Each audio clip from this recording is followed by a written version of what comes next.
বাংলাদেশে জুয়া অ্যাপের প্রচারণায় দেশীয় তারকাদের অংশগ্রহণ নতুন নয়।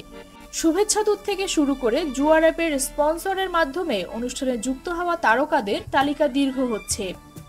এবার সেই বিতর্কের কেন্দ্রবিন্দুতে রয়েছেন মডেল, অভিনেত্রী ও পেশাদার আইনজীবী জান্নাতুল পিয়া। বিপিএল উপলক্ষে একটি জুয়া অ্যাপের পৃষ্ঠপোষকতায় তৈরি অনুষ্ঠানে অংশগ্রহণ করে তিনি সমালোচনার মুখে পড়েছেন। জান্নাতুল পিয়া একটি ক্রিকেট বিষয়ক অনুষ্ঠানে ম্যাচ পূর্ববর্তী বিশ্লেষণ করেছেন এবং সেখানে জুয়া অ্যাপের লোগো সংবলিত টি-শার্ট পরে উপস্থিত ছিলেন।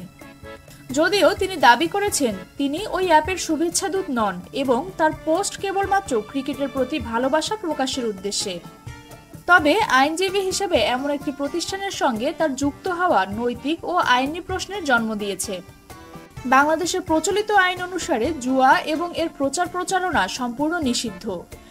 প্রস্তাবিত সাইবার সুরক্ষা আইনেও অনলাইনে জুয়ার পৃষ্ঠপোষকতায় জড়িত থাকার শাস্তি নির্ধারণ করা হয়েছে।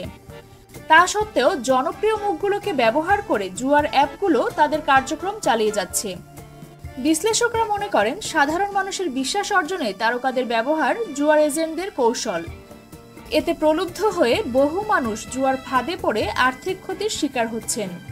ট্রান্সপারেন্সি ইন্টারন্যাশনাল বাংলাদেশ টিআইবি এর মতে অনলাইন জুয়ার মাধ্যমে বিপুল অর্থ পাচার করা হচ্ছে, যা দেশের অর্থনীতিতে নেতিবাচক প্রভাব ফেলেছে। এর পাশাপাশি তারকাদের এমন আচরণ সমাজে নেতিবাচক উদাহরণ তৈরি করছে।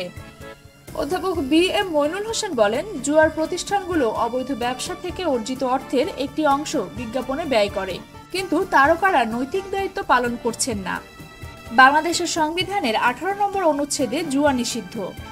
এমন পরিস্থিতিতে তারকাদের এই ধরনের কর্মকাণ্ড শুধু বিতর্কের জন্ম দেয় না, এটি আইনের প্রতি অবমাননার শামিল। বিনোদন জগৎ ও সমাজের প্রতি তারকাদের নৈতিক দায়বদ্ধতা নিয়ে প্রশ্ন তোলা এখন সময়ের দাবি। বিনোদনমূলক সকল ভিডিও সবার আগে পেতে এখনই সাবস্ক্রাইব করুন নবযুগ টিভি এন্টারটেইনমেন্ট।